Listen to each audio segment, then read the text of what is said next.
Day 51 of building నియాఫెరా ingredient సిరీస్లో ఈరోజు second ingredient salicylic acid. ఇంటర్నెట్లో ఆల్మోస్ట్ ఆల్ సాలిసిలిక్ యాసిడ్ గురించి ఒకటే విషయం చెప్తారు, యాక్ని తగ్గిస్తుంది, బ్లాక్ హెడ్స్కి మంచిది, ఆయిల్ కంట్రోల్ చేస్తుంది అనేసి. కానీ ఈరోజు నాకు అర్థమైన ఇంట్రెస్టింగ్ విషయం ఏంటి అంటే సాలిసిలిక్ యాసిడ్ యాక్నీని రిమూవ్ చేయదు. ఎస్, నువ్వు వింటున్నది నిజమే. సాలిసిలిక్ యాసిడ్ పింపుల్ని డైరెక్ట్గా అటాక్ చేయదు.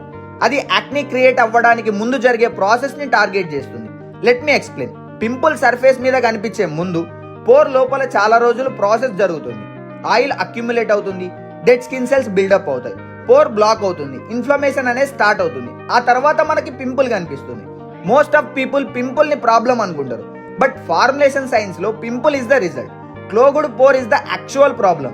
And that's why salicylic acid become special because it's oil soluble. Most of ingredients అన్ని వాటర్ ఫేస్ లోనే వర్క్ చేస్తాయి, కానీ సాలిసిలిక్ యాసిడ్ ఆయిల్ ని ఫాలో అప్ చేస్తూ పోర్ ఇన్సైడ్ వరకు వెళ్ళగలుగుతుంది. And that's why skin care formulators love it. కానీ ఇక్కడే ఆల్మోస్ట్ ఆల్ ఎవ్వరు మాట్లాడని పాయింట్ ఏంటి అంటే స్ట్రాంగర్ డజంట్ మీన్ బెటర్. చాలా మంది ఎక్కువ సాలిసిలిక్ యాసిడ్ ఉంటే బెటర్ రిజల్ట్ అనుకుంటారు, బట్ రియాలిటీలో ఓవర్ ఎక్స్ప్లాంటేషన్ జరిగితే స్కిన్ బ్యారియర్ వీక్ అవ్వచ్చు, అండ్ స్కిన్ డ్రై అవ్వచ్చు, సమ్టైమ్స్ ఇరిటేషన్ రావచ్చు, అండ్ సమ్టైమ్స్ ఇంకా ఎక్కువ యాక్నీ ఫీలింగ్ రావచ్చు. అందుకే గుడ్ ఫార్ములేషన్ లో సాలిసిలిక్ యాసిడ్ ఒక్కటే హీరో ఇంగ్రీడియంట్ కాదు. Hydration ingredients, smoothing ingredients, correct pH, mild surfactants, ఇవన్నీ కలిసి వర్క్ చేస్తేనే people think skin care is about ingredient, but skin is actually about balance.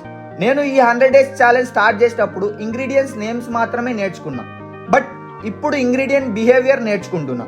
And trust me, that's where real skin science starts. Content నచ్చితే do support guys.